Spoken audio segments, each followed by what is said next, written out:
This is Paul Johnson with the Optimistic American, and we're here to talk about hope. You're going to like this show today. Katherine Gehl is the founder of the Campaign for the Final Five Voting and the author of a really great book called Political Industry: How Political Innovation Can Break Partisan Gridlock and Save Our Democracy. Now, that was written with co-author Michael Porter of the Harvard Business School. This book is a fantastic book. You know, many Americans agree on three things. They're proud to be Americans, they love their country, and they think Washington is broken. And they're deeply divided on how to address the latter. What if we're looking in all the wrong places for the solutions? Perhaps, suggests Gehl, that the most powerful leverage is in the design of our election system itself, not the design elements enshrined in the Constitution, but a myriad of rules of the game developed over time, which now determine the incentives driving our political system. Now, previously, Gehl was the CEO of a $250 million manufacturing company. She'll tell you about how she made cheese, delivering a 19x return for over 7 years. And it was an epiphany during a company strategy meeting in 2013 that really led her to dedicating a huge part of her life and to apply the lenses of free market competition and classic industry analysis to politics. Now, this is a novel approach that sheds incredible new light on the root causes of political dysfunction and, most importantly, illuminates the potential power of one particular innovation: a new election system for Congress and our legislatures and our governor's offices that she calls the Final Five Voting. Now, Final Five Voting is a unique combination of top five primaries and an instant runoff in general elections.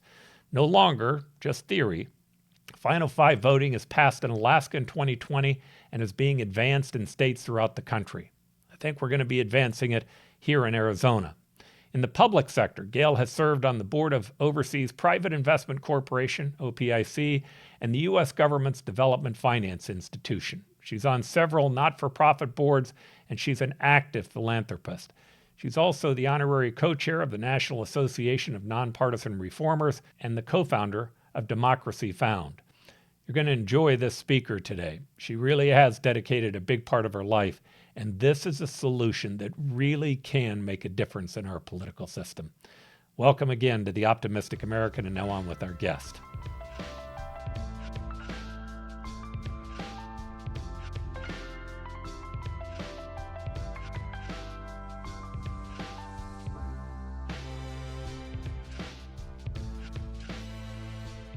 Well, Katherine, I'd like to welcome you to the Optimistic American, and thanks so much for being on our show. Fantastic to be here. All right, so you have written a book called Political Industry, and I find it to be one of the best books on political reform that would really make a difference in our country in terms of trying to heal the divides that exist between the differing groups. Now, during this interview, I'm planning to spend quite a bit of time at the end talking about what the actual solutions are. But before we get to that, I'd like to not only talk about the problem, but I'd really like to understand to what end were you writing this book? What inspired you to actually do this?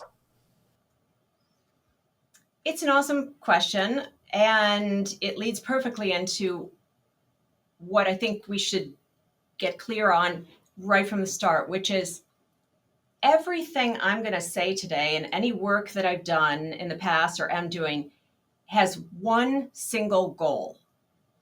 And the goal, the ultimate goal, is that state governments, the legislature and the statewide offices, and Congress should be able to and regularly solve large, complex problems on our biggest policy issues, problems with trade-offs, and they should be able to solve them in a sustainable consensus bipartisan way, which is to say they should be delivering policy results out of the legislature that benefit real people in their lives.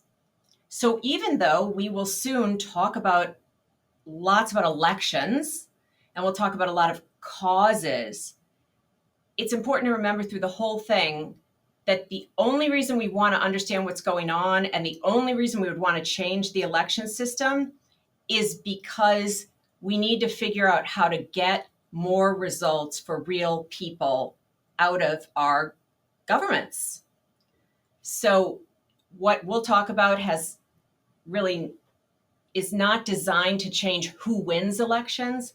It's going to be designed to change what winners do and on whose behalf they're doing it, which leads me to answer your real question, which is why did I come to do this work? And I really did sell my company. Most of my career has been spent in business, and I sold my company in 2015 to be able to do this work full time. And it was in many ways because I couldn't unsee what I had seen. And no one else really saw it, I guess, in the way that I did. So I wanted to dedicate myself to this. And I was simply living life the way so many people are, which is loving the country and yet saying, why can't we get anything done? Why does nobody work together? And why does it seem that our political system is making us not like each other personally anymore as well? So I didn't sell the company until I was clear things that we could do to fix this system. So I think I developed earlier an analysis of what was wrong that was really interesting and everything, but I would still be running my company if I just had a really illuminative way to describe everything that was wrong. But only because then it also lit the way for a transformational political system, an election system that was worth changing, the direction of my life. All right. So I've always, I spent a lot of time in politics, both in elective office as well as working in a variety of campaigns. And I agree with you, there's a big problem. In fact, I tend to believe that it's not really about bad people. It's about good people in a bad system. The system provides the wrong incentives. But I think you did a wonderful job in this book of describing the problem. So help us understand, especially people who maybe haven't been as involved in politics. How do you see the problem that we have today? What's causing it? Okay, so if what we need is we want our representatives to solve problems that matter to our real lives, we have to ask why they're not. And essentially, there are two key reasons. Let me go through each one of them separately. The first is that we have party primaries in this country. So imagine for a moment that any of your listeners should imagine for a moment that you are serving in the House of Representatives, the U.S. House, and you have an opportunity to consider how you're going to vote on a bipartisan, highly negotiated consensus bill on one of our biggest problems: immigration, debt deficit, healthcare, national security. And you might want to ask yourself these following questions. You might want to say, is this what the majority of my constituents want? Is this the right idea for the country? Is this the best bill possible in this Congress, even if I don't get everything I want? But will it move the country forward? Those would be super rational questions to ask, but you don't ask yourself any of those really, because the only thing you can afford to ask is, will I make it through my next party primary if I vote yes on this? And the answer to that question is almost always no for both sides, because negotiated consensus deals where the sides work together and nobody gets exactly everything that their bases want, those things don't win party primaries. What wins party primaries is gridlock, grandstanding, and demonizing the other side. And so that's what we get. Essentially, we all do what it takes to get and keep our jobs and to grow in our jobs, which is your point of it's good people in a bad system. And politicians are exactly the same way. They do what it takes to win. And the best way, and right now, there's no connection between solving problems and the likelihood of winning. Solving problems in this bipartisan consensus sustainable way and the likelihood of winning. So, and that's primarily because of the party primary. So what we need to do is change the way we elect people, which is to say the way we hire them and the way they get and keep their jobs, to make a connection, to make solving problems be a good way to win. And then we will start to get that behavior. So that's the first reason, is the party primary really forbids you to do that job. The second reason is because there's actually no accountability for not doing it. So I spent my career in business, as I noted, and people are pretty much familiar with this kind of thing. I made cheese sauce. I'm from Wisconsin. That makes people happy that I actually made cheese. And effectively, at one point, I was thinking, when I was doing my company strategy, wow, how is it that if in my industry there were only 2 providers of this cheese and nobody, none of our customers liked us, but we were making a ton of money and we were very powerful, someone else, a competitor, would come in the marketplace to give my customers what they want. And that means that I would have to make sure I'm making my customers happy, or I'll be subject to new competition. And yet when we look at the politics industry, we have only 2 players. We have a super powerful and profitable industry, which is the politics industry, and over 90% customer dissatisfaction, which is the approval rating of Congress. It hovers around there. But we never see any new competition. Why is that?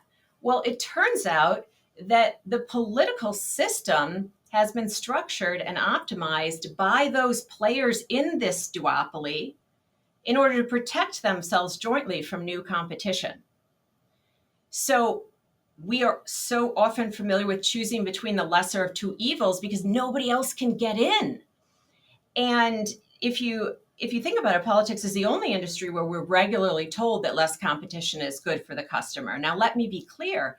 I don't think at all that our problem is the Republicans or the Democrats. It is not that we have parties. I'm in favor of very strong parties. It's not that we have only 2 parties. Our problem is that the current 2 parties are guaranteed to be the only 2 we ever have ongoingly, regardless of what they do or don't get done on behalf of the voters.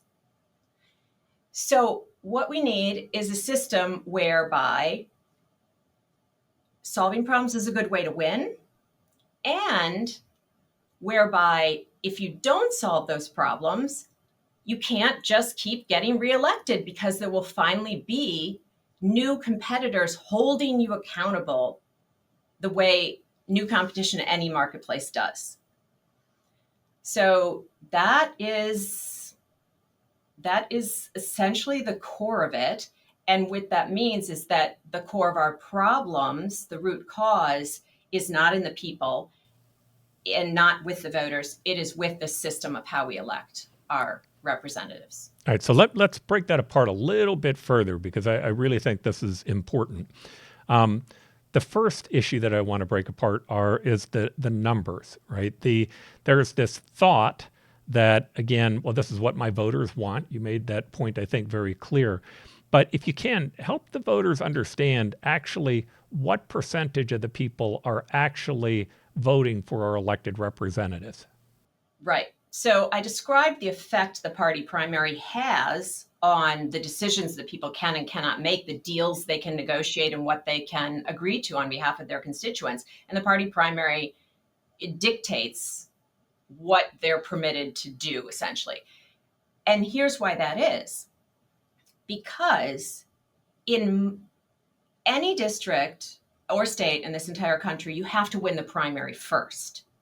And in fact, in most of our districts over time have become what we call safe districts, which is to say, we know that whoever wins the Republican primary is guaranteed to win the general election because it's a red district. It's a safe red seat, which means that the Republican primary is the only thing that matters. And the same is true in the safe Democratic seats for anyone who wins the Democratic primary. And that means we know who's won months before all the general election voters turn out.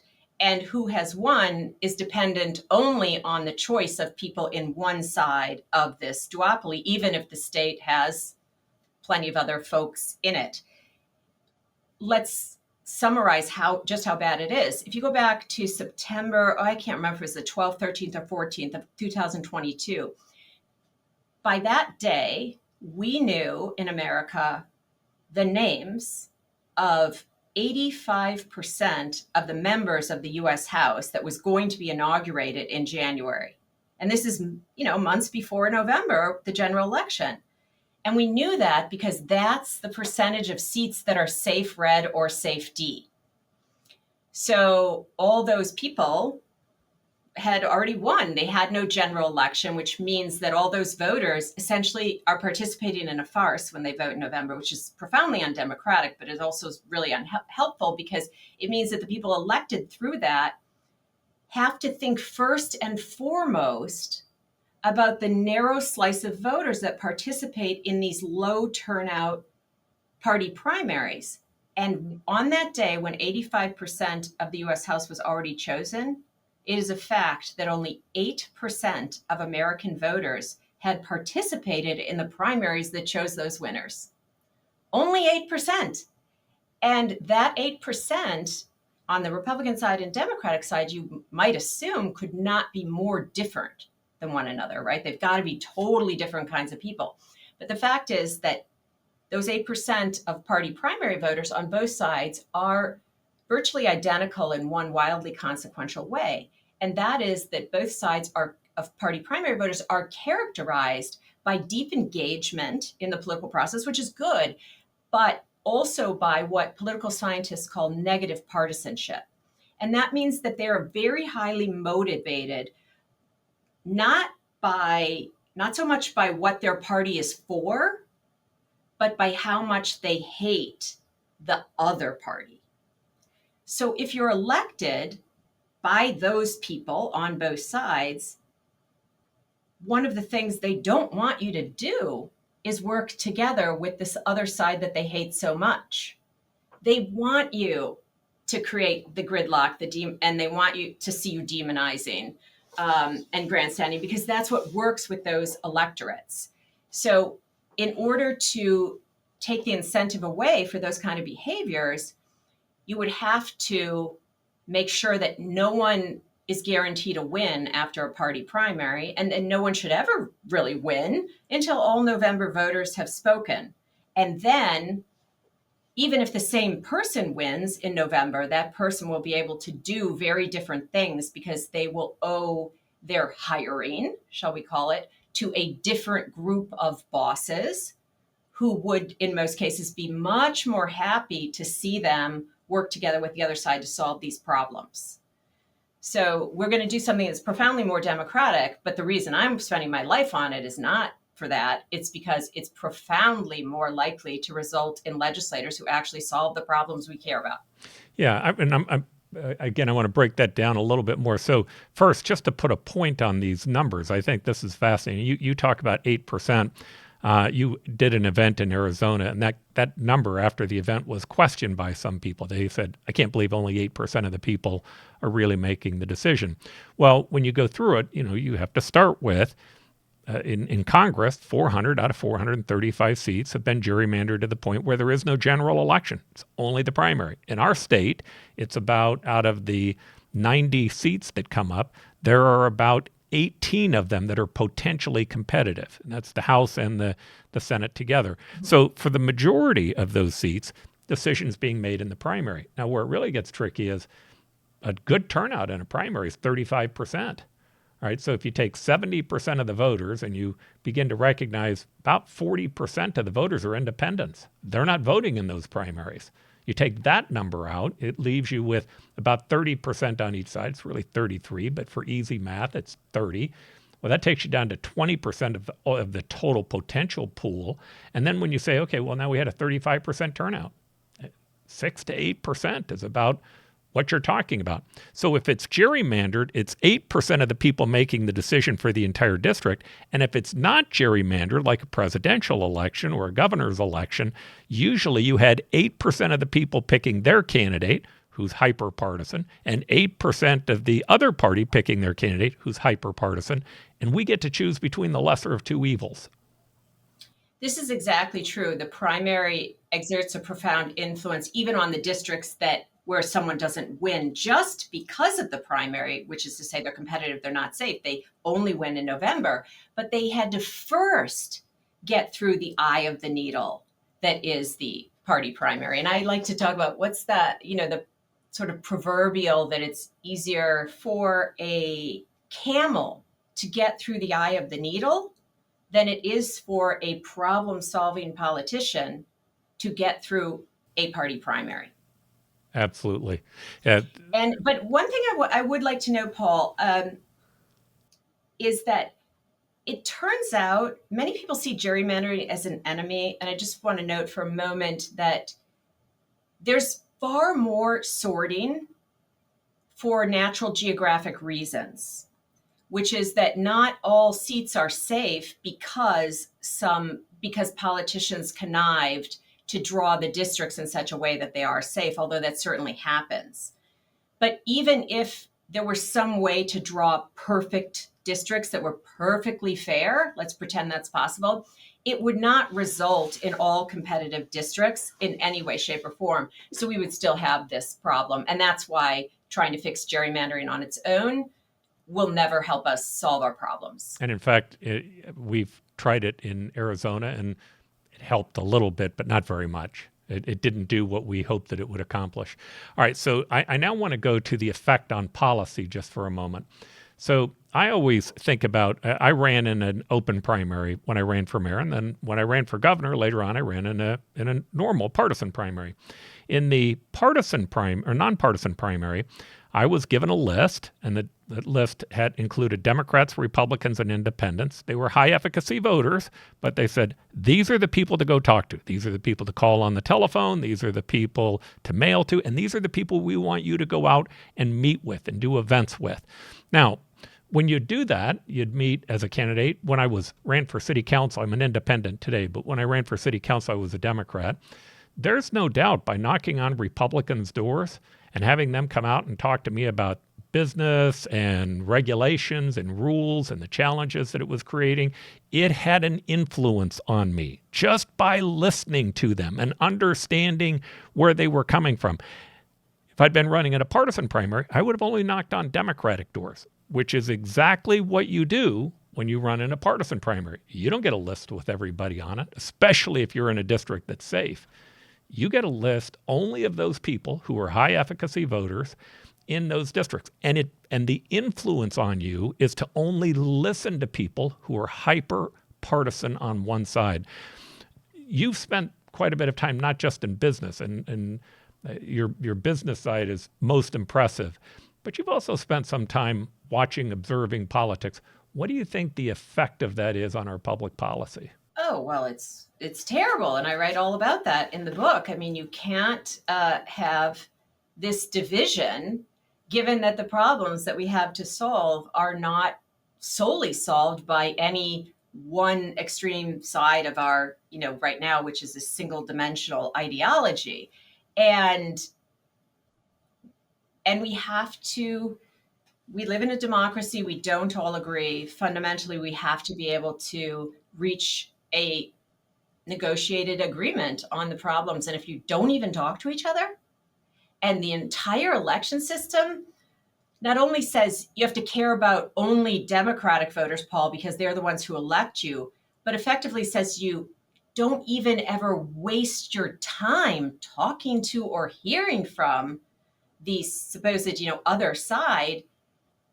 There's no way that we can reach that we're sort of in good conditions to solve problems together. I think about this in business. I talk to business people a lot, and one of the things I bring up is, look, we may all run different businesses or work in different businesses, but I'm sure one thing we never do in any of our organizations is say, wow, we've got some huge problems, but super talented people. So let's bring everybody together in a room and we're going to work together and solve these problems. And then say, oh yeah, but quick, before we get started, let's count off by twos and divide into warring teams, and then we'll get right to work. But that is Washington, D.C. and your, state capital every single day, because that is what our election system requires that they really do. And if I could tell you something else, this experience that you just described about the doors you knocked on, I want to give you an experience from sort of the other side of Final Five voting.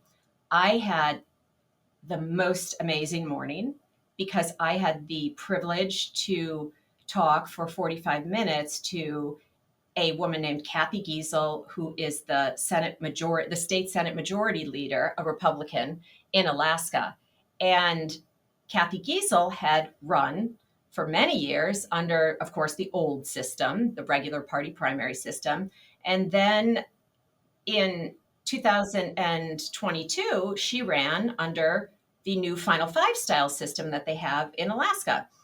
And she told me all the things that are different. And one of the things she said was about these doors. She said, I asked her, well, how was it different to campaign? She said, oh, it was completely different.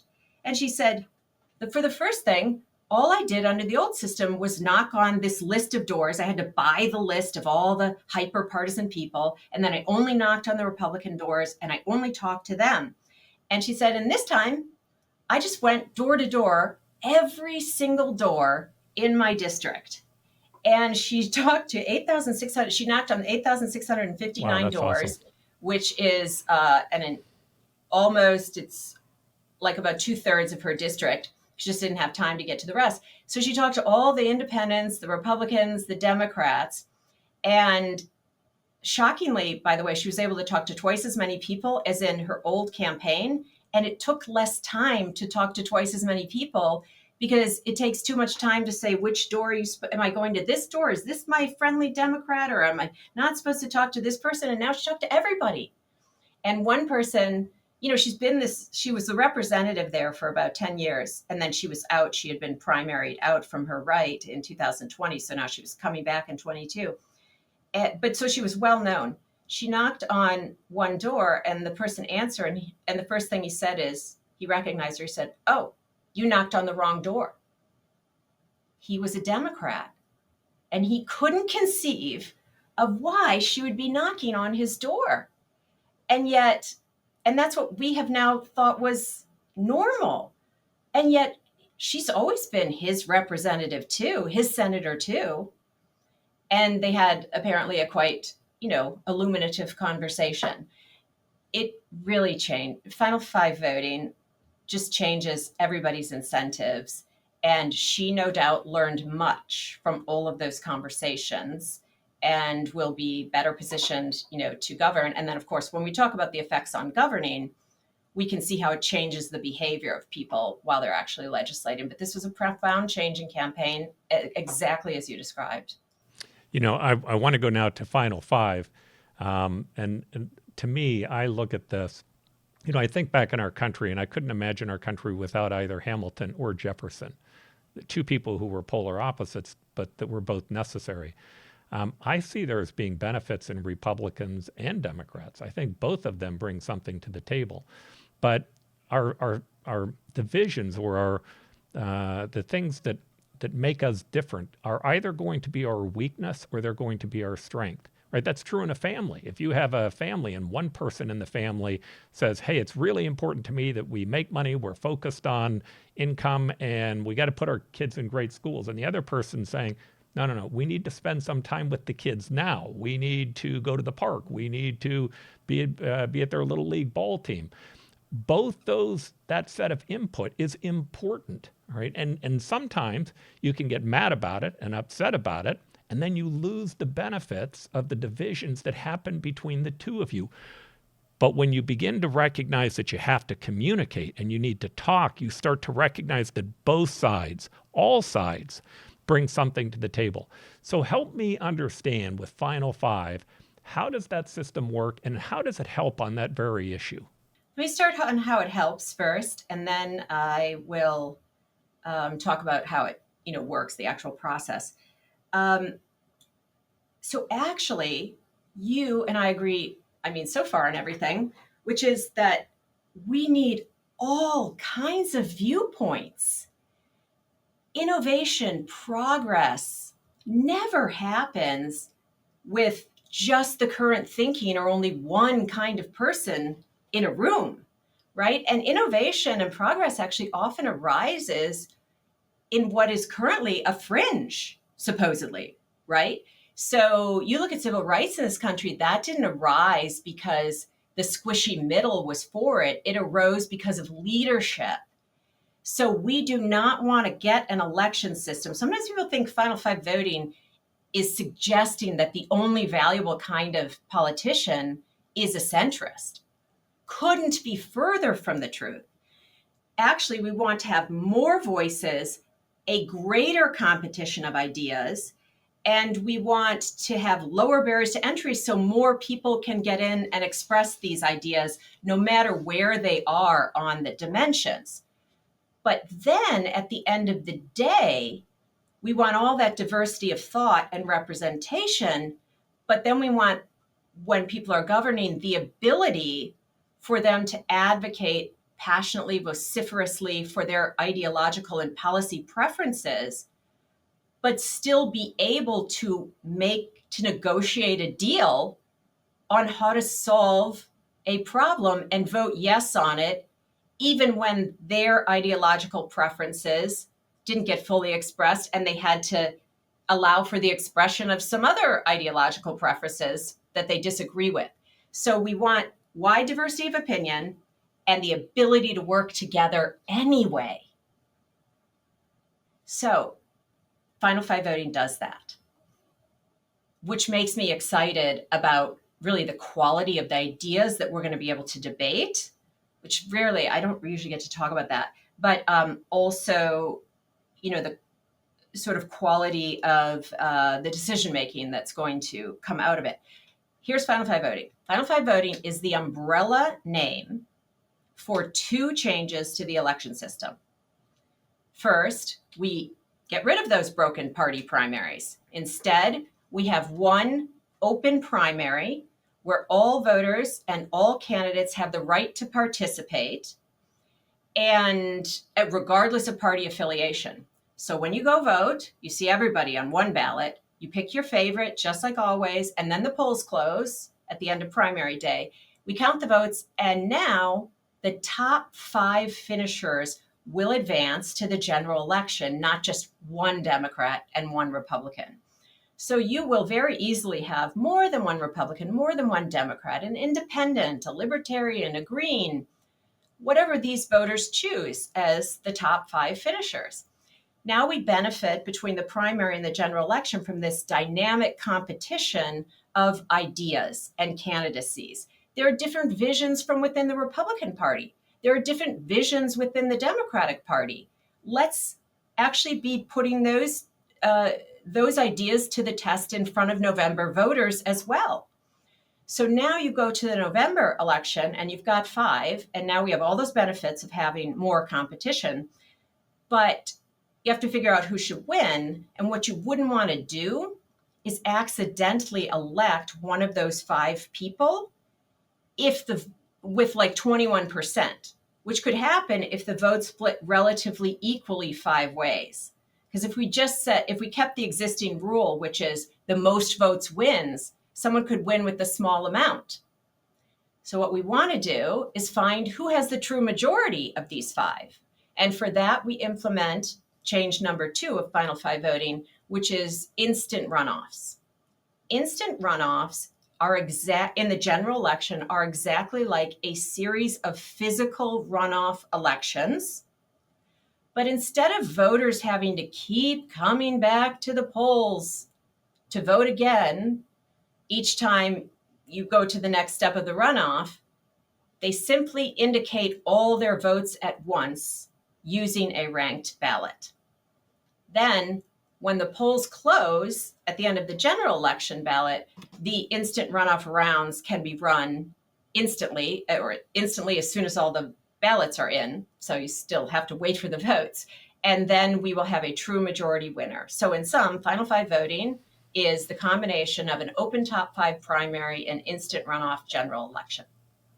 All right, so let's break those two apart again. Even though you did a great job of explaining it, I think it's worth almost going over twice, just simply because this is the crux of what we're talking about.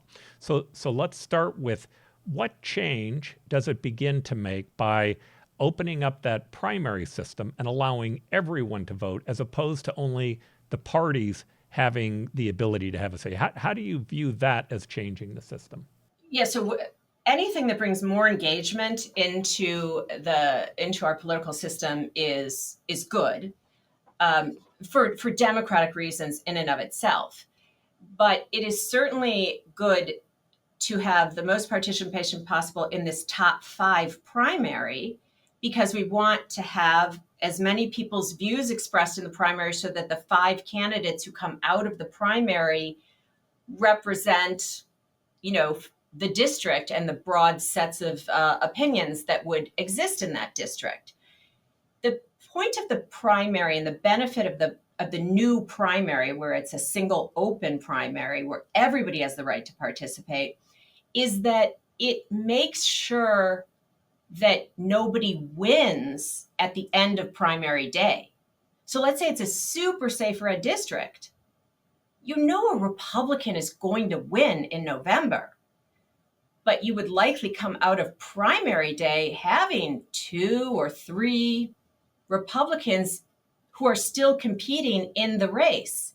So then the November voters, which will include mostly Republicans in this red district, but also some independents, Democrats, get to choose which of those 3 Republicans best represents their majority preference.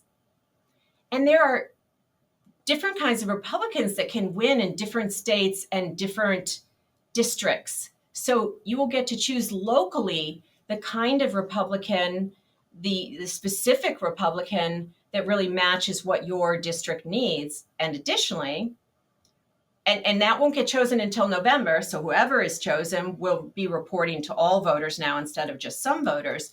And additionally, we'll know that in the future, that Republican will be able to be held accountable by actual competition. So it won't happen now, where the incumbent often runs totally unopposed in their party primary. There will always be competition, which forces them to do their jobs. So they have to keep paying attention to voters more than special interests, and they have to pay attention to all voters more than, just some voters. So that's the benefit of the primary, is really ending that tiny eye of the needle. Let me see that nobody can get through. if you agree with this. I think one of the benefits also in the primary is this. Today, independents make up in Arizona, about 1/3 of the voters, and in the country, 40%. They're actually forced to pay for those primaries. And in many states, they can't participate at all. And even in states where they can participate, nobody mails to them. Nobody talks to them. They're left out of the process, so they don't show up. So effectively, they're paying for it and they get no benefit from it. And where it even gets more hideous is this. The parties have done an incredible job of making certain that they can't run for office. In Arizona, just to give you an example, if you run for governor as a Democrat, you need 6,000 signatures. If you run as a Republican, you need about 6,000 signatures. If you run as an independent, you need 50,000 signatures. You have about half the amount of time to collect it, and they won't allow you to collect it electronically like you can if you're in the parties, meaning the duopoly that has figured out how to cut out its competition is deeply at play in the opening portion of the primary. Now, you wrote a lot about the duopoly. Again, I'd love to know whether you agree with that particular component, the independents being excluded. I couldn't agree more. There's complete collusion. The parties we think they don't work together. They work super well together in this one particular way, which is to rig the rules of the game behind the scenes. Like most of your listeners, viewers, probably didn't know about the difference in rules for independents versus, Democrats and Republicans. And just to protect themselves jointly from new competition, here's a worse one. So if one of your viewers wanted to contribute to a Democrat or Republican candidate for federal election, they can contribute, you know what, I'm going to have to send you the exact number. Okay, but it's I think 830,000 something dollars in any 2-year cycle, or in any 1 year, I'm sorry, in any 1 year of an election cycle, which means about $1.6 million over the 2-year cycle. And if you want to donate to an independent candidate for Senate instead of the party candidate, you're limited to $5,400. Okay, so if you can't get any money to support your business or your campaign, you are never going to be able to make your case, which means that that's how these two parts of the duopoly continue to be able to not make very many voters happy, but we don't have any choices. We don't have any new choices. So it's super, it's crazy. Yes, 70% of cities throughout the country are nonpartisan open primaries. About 30% are partisan primaries. By the way, on some numbers that are fascinating, there's polling across the country. Legislatures poll at about 20% of the public. They're very unpopular. Partisan cities poll at about 20%, meaning they have 20% popularities. Cities with an open primary, they poll at about 50%. They're almost twice as high in open primaries, the feeling that people have about their city, than in places where they're closed. Now, again, I ran in it. We've had there's been a lot of discussion about top 2 versus top 5, and I only want to focus on those 2 because I think they're the right 2 to focus on. I ran in a top 2, and I gained the benefit of running in an open primary, and it was helpful.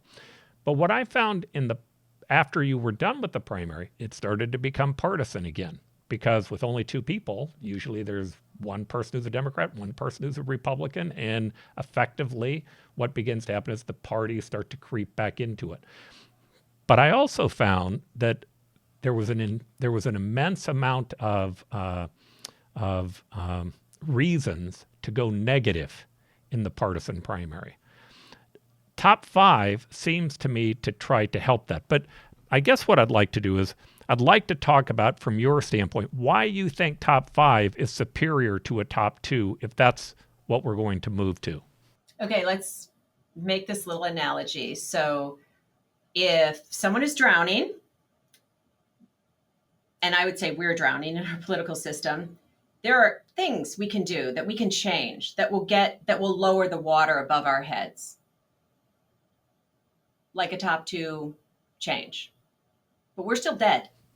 The only thing we should recommend to people and put resources behind and try to, to advocate for and pass is something that would get the water to at least here, to at least below our noses, so we're still alive.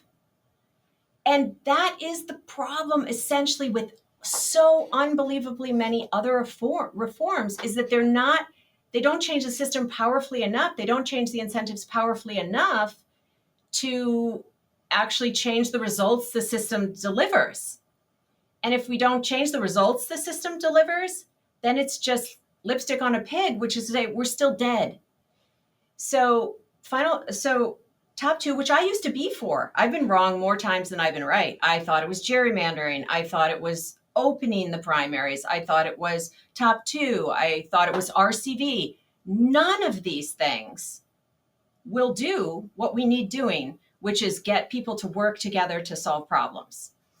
So I wouldn't put 5 minutes of time into a top 2 initiative, because it's just the same system by a slightly different name. And we see California's had that for many years now, and Washington State has something similar, and Louisiana effectively something similar. And it's not like the whole country looks at them and says, wow, are they well governed? And yet we can start to see, and if you interview Kathy Gehl from Alaska, she can start to tell you how Final Five voting makes a difference in how governing actually occurs in their state government. For example, they have a bipartisan governing coalition in their Senate, which is to say the 3 most intransigent Republicans are not part of the governing coalition, and it is all the other Republicans plus the Democrats. And they made a deal that they were going to make this bipartisan governing coalition. And the condition was they weren't going to localize the national social fights on all the divisive issues. They were going to focus on the bread and butter things that Alaska needs, a reasonable budget, great education, etc., and just not turn themselves over to partisan fighting. So top two just doesn't do that. Now, is it slightly more fair? Yes. Is it slightly better? Yes. But if we're still going to drown, now that we know that, it would be silly to say, well, let's do that instead. I mean, it makes no sense. I don't know. A lot of people are still for it, but that's because a lot of people want to just win something, anything. And I say, all I want to do is play games worth losing. So maybe Final Five voting would be slightly harder to win. I don't necessarily believe that's true. But even if it were, the only thing I want to do is something that if we were to win would be worth having won, which is to say it would change how we are in this country, how we solve problems, and how we, fundamentally live together. And that, to me, is something is a game that's even worth losing. I'd rather lose something that if we won it would make a difference than win something that having won it won't make any difference. Well, plus these changes are heavy lifts. Top two or top five, they're heavy lifts. Lots of money, lots of effort, lots of signatures, lots of work, lots of dedication, lots of trying to explain to the public what it is. And both of them are difficult to get passed, because anytime you're passing an initiative, it's much easier to convince somebody to vote no. All you have to do, what the opposite side will do to us, is they'll raise questions about, well, what's really going to happen. And so it becomes incumbent on us to really explain why the system works. From a candidate standpoint, here's what I can tell you. When you run in a top two, I think there's a huge benefit to getting out of the primary without parties in it. But once you get into the top two, the negative bias comes back into play. And here's what that means. To convince a voter, you either have to convince them by telling them what your vision is and where you want to go and inspire them, or you have to terrify them and tell them what's going wrong and why it is that the other side is so dangerous to them.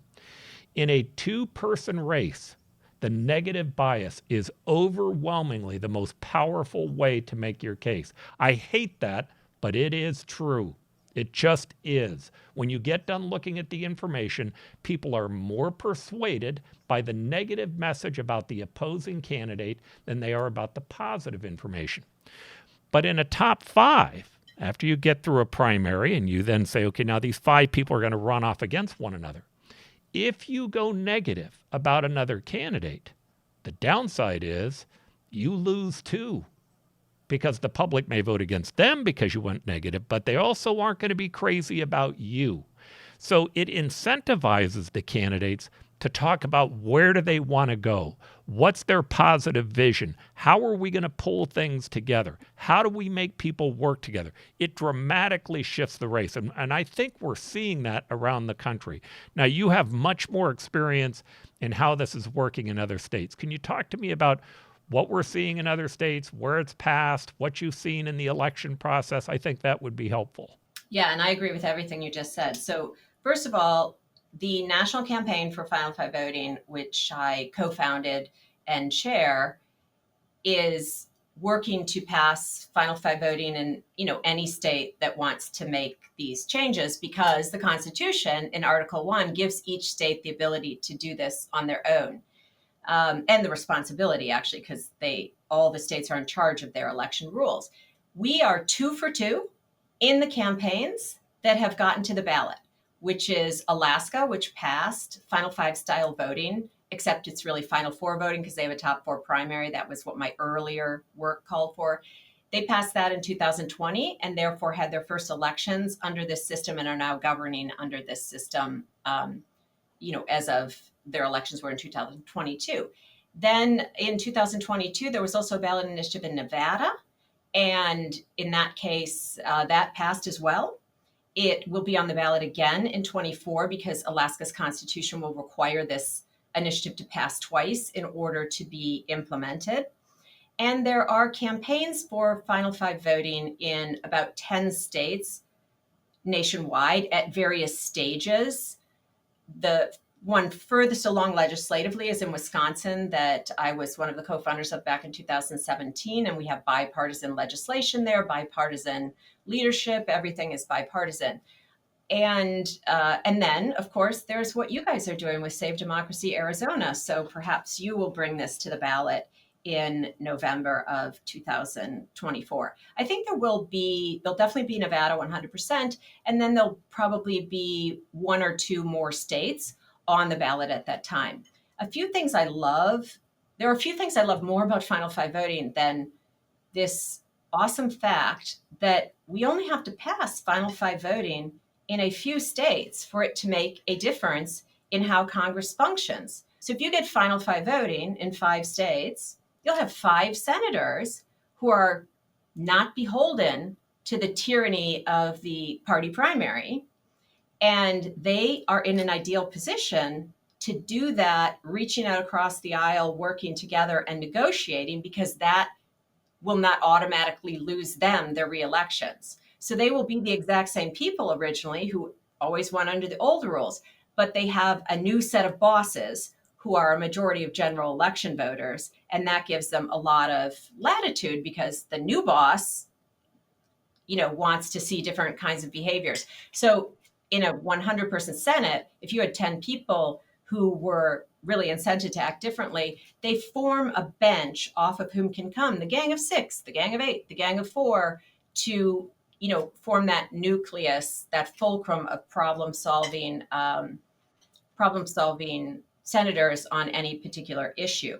And additionally, when you've passed this in a state, the incentives for your federal delegation change, but your whole state government changes immediately. So in Alaska, it's, their state senate, their state house, their state, their governor, their attorney general.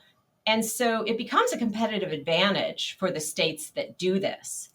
We know right now, it's so clear that there is a competition between states for investment, for jobs, for, population,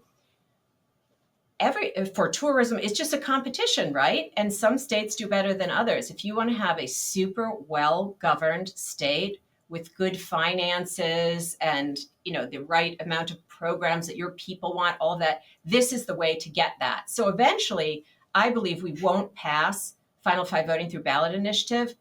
I think state legislators and leaders will be clamoring to just pass it legislatively to get themselves the advantage of a really well-governed state. The last thing I want to say on relative to where we've passed it and where it might go is that it's been pretty uniting. Final Five voting, everything we do in our organization and like in the campaigns we're highly involved in is completely bipartisan. And my book, for example, the introduction was written by Mike Gallagher, a military veteran, House member, Republican from Wisconsin, and co-written with Chrissy Houlihan, a military veteran, House member from Pennsylvania, a Democrat. And they just are pointing out how you're on the same team when you're in the military, you're on the same For America team. So why would you take that same desire to serve America and that same love of country and suddenly you take that to government and you're put on opposing teams? So this is a uniting thing, both on the pro side, but also interestingly on the opposition side. So in Nevada, both the Democrats and the Republicans, as in their parties, were opposed. And that's, fascinating and illuminating. But at the same time, the citizens voted for it from both sides. And some of the largest funders of the Nevada effort were at the same time, some of them are very engaged in normal, shall we call it, partisan party funding of candidates. And they were in more than one case, investing money on opposite sides of the candidate races in Nevada, but they were investing money on the same side of this pro-voter, pro-problem-solving Final Five voting system. So even though they're saying, hey, if it's a duopoly, I got to choose sides, which they clearly are saying, and they don't choose the same one, they're saying, I'm highly politically involved and engaged, and we can do better than this. That's why we support Final Five voting. Yeah, I really think the point that you make about even changing 5 states begins to make a difference. If we look at this whole issue that's going on today in Congress with raising the debt ceiling, part of what happens in it is that if any Republican breaks from the majority position, if any one of them breaks, you can bet they'll be primaried. How do we know that? Well, you just talked about the Gang of Five and the Gang of Eight. I mean, we've watched it happen over and over again. If you break from your party, they primary you. So you have a huge incentive to shut up and sit back and let the extreme play out the game. Now, I do believe we need a balanced budget. I do believe that we're overspending. I don't think the way to fix that is by not paying your past debts that you've already agreed to. The good faith and credit of the United States ought to be the most secure thing on the planet. And if it's not, believe me, that's going to affect Social Security recipients and everybody else on down.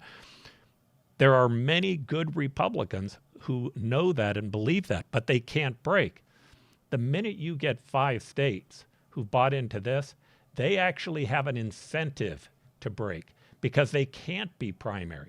Now you've got to go beat them in a general election, and it's much more difficult to do that, which means that the majority of people are getting representation. The real problem that we have with the existing system is that we have these extreme voices, these extreme interests that have a voice that is disproportionate to their numbers. It doesn't mean they shouldn't be represented. It doesn't mean they shouldn't be involved. It just means that their voice ought to be proportionate to everyone else in the system, which is really what the founders had when they wrote the Federalist Papers in mind, and they talked about factions. They said you're always going to have factions in a democracy, but the more of them that have a seat at the table, the better product you actually get from a democratic standpoint. Yeah, and they actually warned against, factions coming down to 2, as when John Adams said, there is nothing which I dread so much as a division of the republic into 2 great parties, each arranged under its leader and concerting measures in opposition to each other.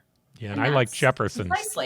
Jefferson was, why would I ever surrender the entirety of my thinking to any organization or political party? If I had to go to heaven with a political party, I'd rather not go at all. And that's me. I have things I agree with Democrats and Republicans, but I'm not buying into anyone else's orthodoxy. I just don't buy into that idea. I believe we all ought to think rationally for ourselves. So in other states, I think it's interesting to note. I agree with, so unbelievably many things, but I think I will put a note out there that I don't agree with you on the party issue. Mm-hmm. I favor very strong parties. I think it is enormously helpful to have an organizing function to engage citizens and find an expression of their views. What I don't like is that the way to be a strong and powerful party now is to cater to a tiny number of people plus a tiny number of special interests and donors, and to be strong and powerful by incenting a lot of hatred of the one other side. Once you can have parties who are incented to win by solving problems, you actually want strong parties. And I think the parties have been massively damaged by the fact that they actually don't control their candidate quality. Okay? They don't get to control that. It's like what's been happening now is that Democrats will interfere in a Republican primary to try to get a very far right candidate in a competitive district so that their Democrat can beat the far right candidate in the general election, where the Democrat would not have been likely to, or it would have been much more competitive race if they had a more moderate Republican. So all those shenanigans are horrible for everybody.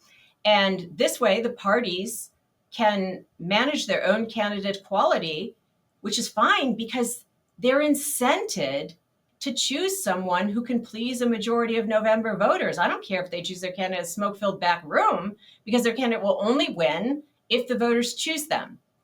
So I'm pro strong party. I just want the parties to be strong based on doing what their customers need, instead of strong based on rigging the rules and doing what special interests and, and small numbers of extreme voters need. I've always said in my business and in politics, if two people think exactly alike, one of them's not needed.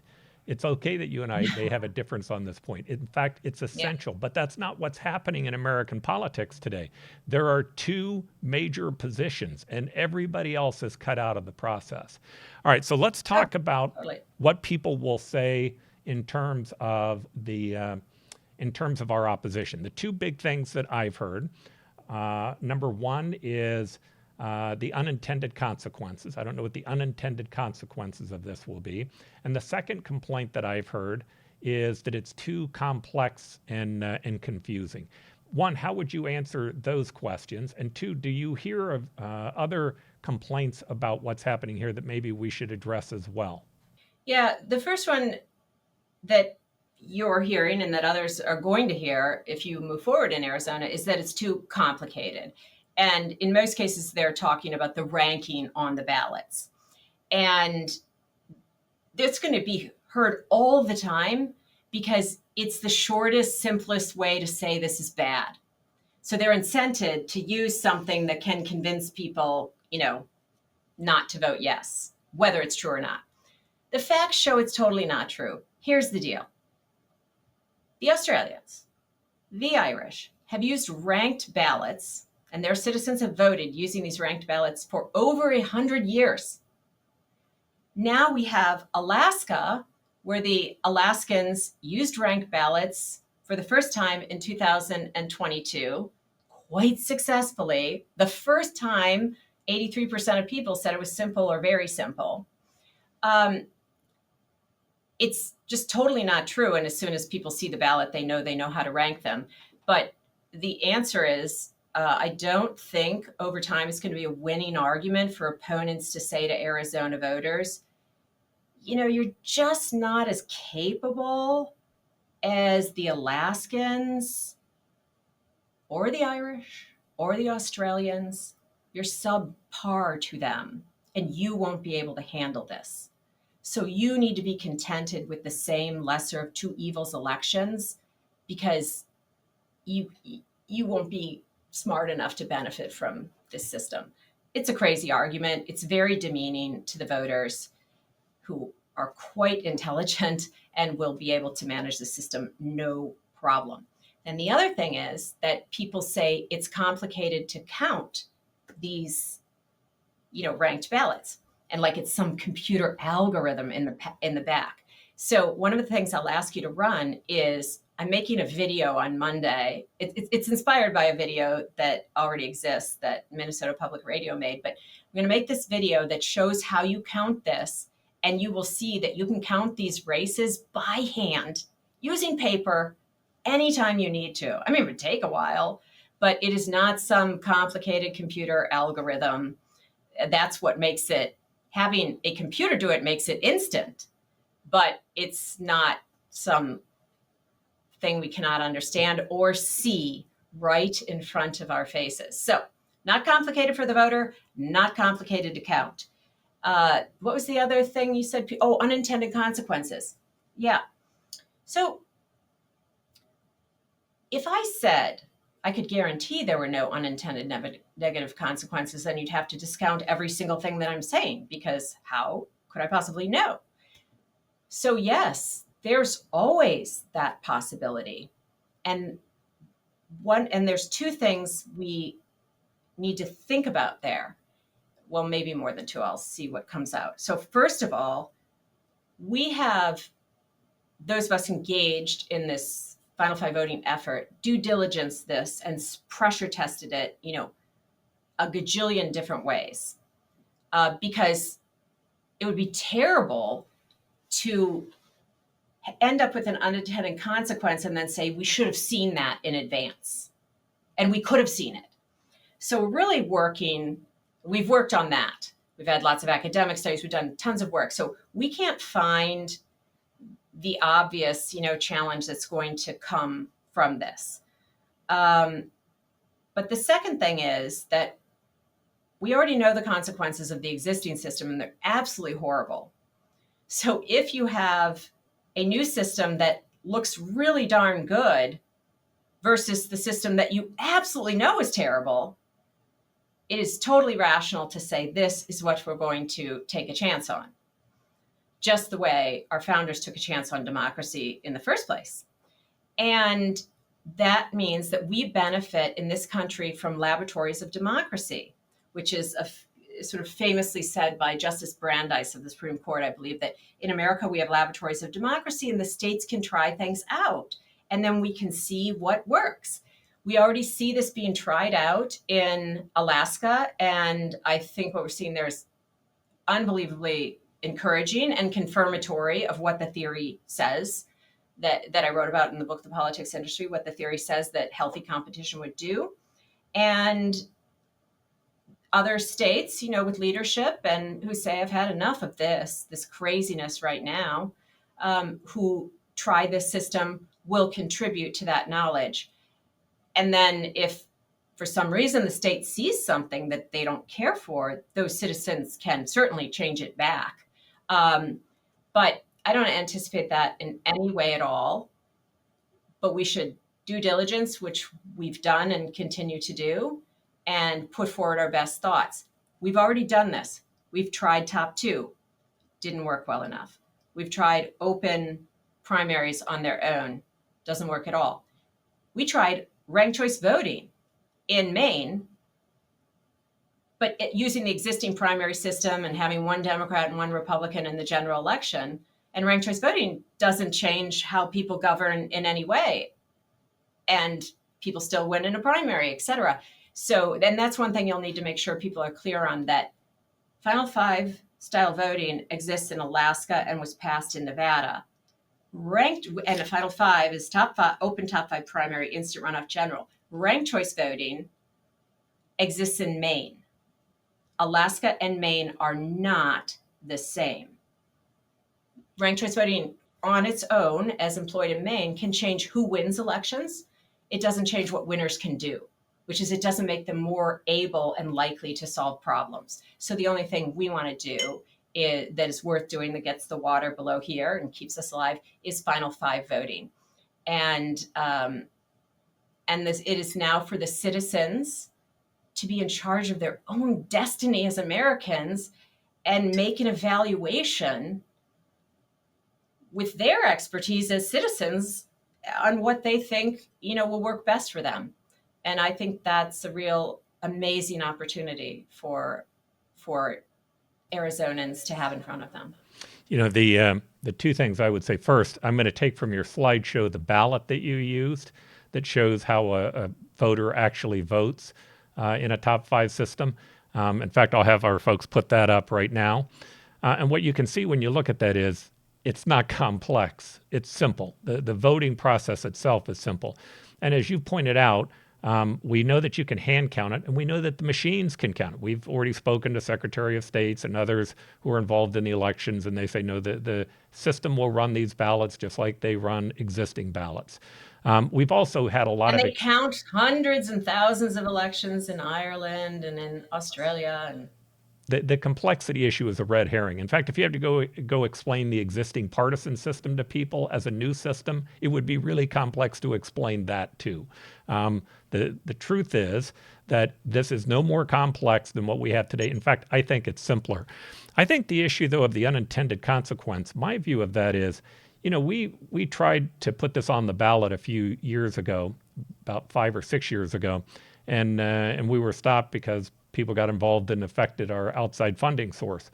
But the bottom line to it is this: man, from that day to today, there were a lot of unintended consequences with the existing system. Nobody would have thought we would have ended up where we are today. nobody would have thought that it would have devolved even worse than where it was then. I think that what we should be concerned about is the unintended consequence of continuing to do what we're doing today. It is not working. It is problematic for us. And it doesn't represent Americans. It doesn't represent who we are. We are not nearly as divided as our politicians are. We're just not. There's a much greater unity in this country than I think we're seeing expressed through our political outlets. Now, here's my last question to you. So you told me up front to what end, why did you write the book, and why you've been involved with this. I've been watching you, and I know how hard it is to run these types of efforts. You sold your business. You're making incredible sacrifices on your time, with your family, with your money. You've contributed to people. You are engaged in this, maybe more so than anyone else in the country. That's an amazing sacrifice. There's got to be something deeper that's driving you to make a sacrifice that big. Well, because there's something deeper, it doesn't feel like a sacrifice. It feels like the most extraordinary privilege to know something that really does justice to the great American experiment, to know something that we control, that we can change, that would really reinvigorate the promise of the great American experiment. I mean, it's so exciting to work on that. And in some ways, I mean, I'd rather it was easy. I'd rather we could go click and start getting the benefits. But it isn't. But it's such a worthy cause, like it's a worthy fight. So when I was pregnant with my son, which I was finishing my first work on this that I published then in 2017 from Harvard Business School, and I finished it with my newborn son on my lap, like typing the last parts. And he's named Teddy for Theodore. He's named Theodore. I call him Teddy for Theodore Roosevelt. And that's a lot because of the Man in the Arena speech, which is to say, you want to be in the arena, making things happen, even if you try valiantly and you fail. And so it's so just massively, energizing, enthralling on most days to get to do this work. But what animates me in the tough times, like that purpose, and I might have told you the story before, is it's the thing that so many people say, it's your kids.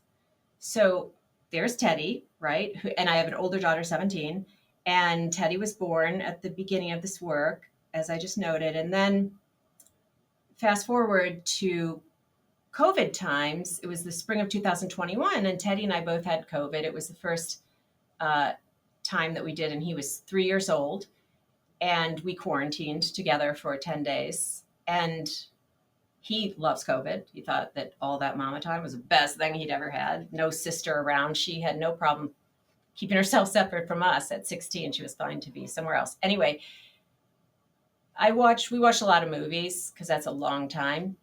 And one time he was watching Schoolhouse Rock, which you remember that, I'm just a Bill on Capitol Hill and it's all cheery about our government. And that's what I grew up with. And I was super emotional watching him watch it, because I realized as I'm watching him that when I watched that, I just took it as gospel.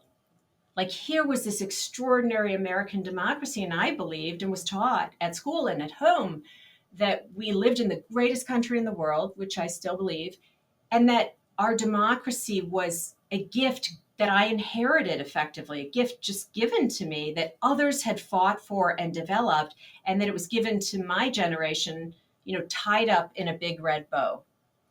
And I looked at Teddy and I knew that I will never be able to, or not now, I can't hand him that tied up in a big red bow.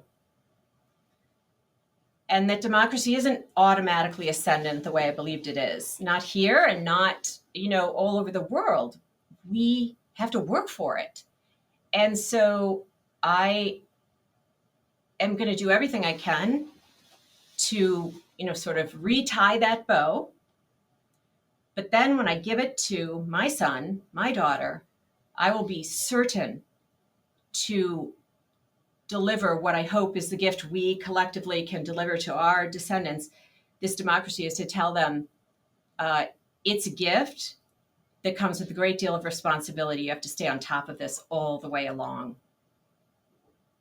And that democracy, it's Robert La Follette, he said, he's a famous reformer from Wisconsin. And he said, democracy is not made, it is in the making. There is an unending struggle to keep democracy, by and for the people. It's something like that. And that's a worthwhile and motivating unending struggle. And we can engage in it right now. We must. And then we can pass that gift along to our kids and make sure they don't forget that it's an unending struggle that they need to own. It's a republic if we can keep it, as one of our founders said. That was beautiful. Thank you very much. All right, so if someone wants to get in contact with you or to be able to buy your book or go to your website, where would they go? So just go ahead to final5voting.org. And there's, a lot of good information there. You can always put my name in your search engine, Gehl, Gehl, and politics, and it will all come up. And I think that if you'd like to buy my book, that would be awesome. I never shy away from selling the book because I think the book is great, but also because all of the proceeds of the book, all of the author's proceeds, come into this not-for-profit to support the work. So I want to sell as many as possible and turn that money back to the effort. And just go on your favorite bookstore online, or ideally, I think in person. And it's called The Politics Industry. It's right there. But again, you can just put my name in. I haven't written any other books. You'll be able to find it. Yeah, I can tell you, again, I've been involved in this effort for about 20 years. And as you stated, looking at it from different points of view, like the top 2 versus the top 5, that book does a better job of describing the problem and more importantly, stating simply the solution, giving people an easy understanding of how it would work. I highly recommend that book for anybody who's interested in the reform itself, political industry. Katherine, that was beautiful. I really enjoyed it. I cannot tell you from my own personal standpoint, I do believe that, I'm worried about the divisions in this country and my children being able and my grandchildren being able to inherit the same gifts that we were given. You've put a lot of work and sacrifice into this. From my standpoint, I just can't tell you how thankful I am and how appreciative we are. And I to you, Paul.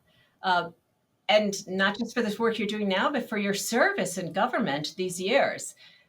It's an extraordinary thing that we Americans run our own governments and control our own destiny. And I thank you for that service. Thank you. And again, thank you for being on The Optimistic American. I'm optimistic. Thanks for joining The Optimistic American Show. Now help us grow by subscribing to our channel. If you enjoyed the episode, please leave a like and a comment. There is so much more that we have planned. We can't wait for you to embark upon this journey with us.